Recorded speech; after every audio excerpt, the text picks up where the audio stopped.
আজ হলো বুধবার আর এখন ঘড়িতে সময় হতে চললো সকাল 11টা মতো। মেয়েকে রেডি করিয়ে দিয়েছি আর এখন ওকে নিয়ে যাচ্ছি স্কুলে। আদিশ্রীকে স্কুলের মধ্যে রেখেই তারপর আমি আবার চলে আসব বাড়িতে। তো এদিকে বাড়িতে আসার পথেই দেখলাম যে মাখামাখি বিক্রি হচ্ছে, তো এখান থেকে আমি কুল মাখা নিয়ে নিচ্ছি। অনেকদিন ধরেই আমার বরমশাইকে আমি বলছিলাম যদি দেখো বাজারে কুল মাখা বিক্রি হচ্ছে তাহলে আমার জন্য নিয়ে আসবে, কিন্তু ও আনে না, বলে কি কুল মাখা একদমই খেতে হবে না। তো কয়েকদিন ধরে এত পরিমাণে কুল মাখা খেতে ইচ্ছা করছিল, ভাগ্যক্রমে তারপরে যে কুল মাখা আজকে পেয়ে গেছি আর আমি কিনে নিয়ে এসেছি, মনের মতো খেয়েছি বসে বসে। স্নান আমি সেরে নিয়েছি আর কিছু জামা কাপড় আমি ধুয়ে দিয়েছি, সেগুলো এখন ছাদে মেলে দিচ্ছি। ছাদে মেলে দিলে এই জামা কাপড়গুলো আবার তাড়াতাড়ি করে শুকিয়েও যাবে। আর হাতে গোনা 3-4 দিন মতো আছে আমাদের বাড়িতে পুজো, তার আগে অনেক কাজকর্ম করতে হবে। ঘরে অনেক কাজ পড়ে রয়েছে, সেগুলো আস্তে আস্তে করে ভেবেছি করে নেব। ছাদে এসেই এই ফুল গাছগুলোর দিকে চোখ পড়লো, এত সুন্দর একটা ডালিয়া ফুল ফুটেছে, ভাবলাম তোমাদের সঙ্গে একটু শেয়ার করি। সত্যি দেখে মনটা একদম জুড়িয়ে গেছে। ফুলের থেকে সুন্দর কোনো কিছুই হয় না, আর এই ফুলগুলোর কালার এতটা সুন্দর,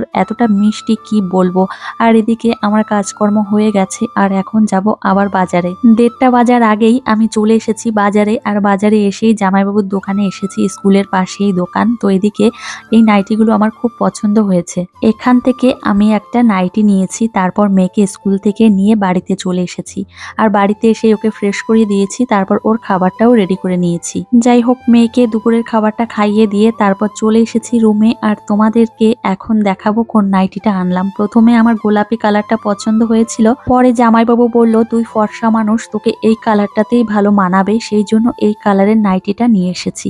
তবে নাইটিটার এই যে গলার দিকের কাজটা আমার দেখে খুব পছন্দ হয়েছে।